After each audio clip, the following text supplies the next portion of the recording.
You know what's awesome? Bionicle. Why haven't I done a Bionicle set yet? Well, that's about to change. This is Umbra, one of the 4 Titan sets that were released in 2006. One of the better years for Bionicle in my opinion. I bought the set recently off Trade Me for $80, which is a pretty good deal, because it came with the box and everything. Yeah, I hate it when people do this. They cut the whole back of the box and leave it like a lid, instead of opening it by the tabs, like you're supposed to. Anyway, minor nitpick, I've since glued it up. While I've got the manual out, since this set is from 2006, this is going to have a few timepieces to look at, so if I'm done looking at the instructions, we'll go around back, look at that, and add for the then upcoming Bionicle Heroes game, which was one of the better LEGO games in my opinion. I never owned it back in the day. I did rent it a lot though. Pretty fun. Look at that, building instructions from 2005, Lego.com, and the Legend of Matanui online game, which I haven't yet played. Maybe on this channel, maybe in the future. I don't know. Strong possibility.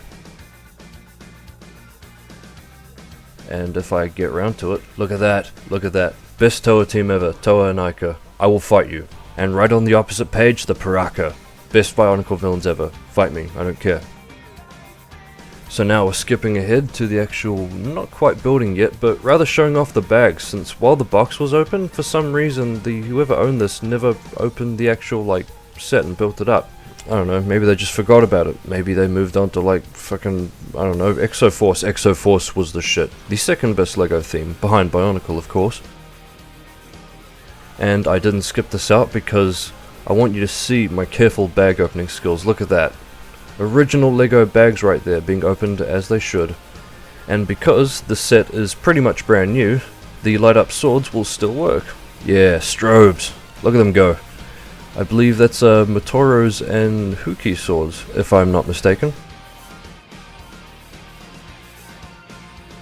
And look at that, for a Titan set, just to use a plain old Ruru that we've seen plenty of times before, that was one of the not good parts of the set. And we have a set of Paraka eyes, still in good working order. Anyway, let's speed all this up. You don't need to see me slowly open these bags, you need to see me opening them in fast motion because my bag opening skills at this point are pretty fucking good if I do say so myself.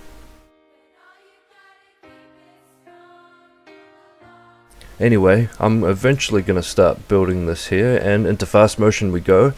And I figured, since I'm so passionate about Bionicle and its lore, I figured rather than letting the awesome All-American Rejects play the unofficial theme from this year, I figured I'd tell you a bit about Umbra as far as where he fits into the story of Bionicle, courtesy of the wiki because I cannot be fucked being original. Umbra was one of the guardians of the Kanohi Nika, the Mask of Life, and that year's MacGuffin. More specifically, he was guardian of the staircase to the Nika, which was one of the trials that the Toa Nika had to go through on their quest for the mask. Anyone who wanted to get to the Mask of Life would have to beat Umbra in combat. Even members of the Order of Matanui, who were the official guardians that were appointed by the Great Beings to guard the mask, even if they wanted to get to the mask, they would have to face Umbra in combat and defeat him. So eventually, in the 2006 storyline, when the Toa Nika did eventually have to face him, they initially couldn't defeat him because Umbra uses his light properties to turn himself into a beam of light to attack his enemies, which the Nika initially had a hard time dealing with. But after Nuparu used his big brain and realized that when light hits a surface it splits off, he got Motoro to use his ice sword to make a sheet of ice, faked him out so he went careening into the ice, and then, like a particle of light, he just split off and then fell to the ground and he was defeated. Yeah, he wasn't all that good. So after this defeat, and when the Mask of Life fled underwater, leading into 2007, Umbra sort of just kind of hung around just next to the staircase, just waiting for the mask to return, apparently, since that's what he was supposed to do in order to continue his eternal destiny. This is what the wiki says. So between then and the end of the story, he didn't really do all that much. The only thing that we can say for sure that did happen to him, as far as after 2006 goes, he fled the Great Spirit Robot after Makuta Pterodax was killed by Matanui, and he is now living on Spherus Magna, like every other inhabitant of the Matoran universe. If this sounds confusing to you, I will not be elaborating, because there is just way too much lore to cover, especially for like a kid's toy line. A few observations we can make about the model is that the color palette for a start is very weird. bright yellow and dark green typically don't go together if you're not colorblind, and it's just a bit hard to look at. I mean, if you care about colors all that much, you know, I don't. I'm not one to complain about like Canon models all that much. I know back in the day when I was still like right into it and Lego was still making figures, even like the ones that were really shit like the Mystica models, I didn't complain about them. I'm just like, that's just what's canon now. I didn't complain, and neither should you if you want to keep a healthy mindset about your favorite intellectual properties. So another thing that isn't cool, however, is the wheels on his feet, which, you know, I get it why the designers would want to make his feet like that. You know, you wanted to convey that Umbra fucking can attack you with light, and light is very fast, and you need skates to be fast, I guess. Or little Technic wheels in this case.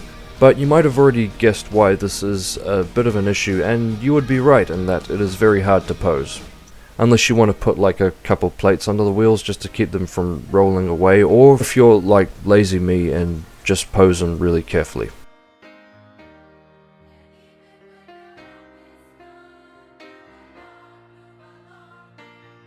So, the color palette's a bit shit, and the wheels on the feet are really, really bad to pose. It was because of those reasons that this Titan is largely considered to be one of the weaker ones in the series, and a lot of people would argue the worst of 2006. And honestly, I feel that's because Umbra itself wasn't really all that bad. It's just because 2006 was a year of really, really good Titans, you know, like Vizon and Fenrak, Axon, and Brutaka, especially Brutaka. Brutaka is a fucking beast that I will be building on this channel as soon as I can get a hold of him. Oh, and here's a little bit that I decided to tack on the end in case you don't know how the Ratuka spinner works. You grab the drawstring, you pull it back, and where did it go? I don't know where it's gone. Hopefully to decapitate some stupid Matoran like Velica or some shit. And that's pretty much it. Thanks for watching me talk about Umbra, and I'm hoping to talk about many more Bionicles in the future as well. Unity, Duty, Destiny, all that shit, may the Great Spirit guide you. Thanks for watching.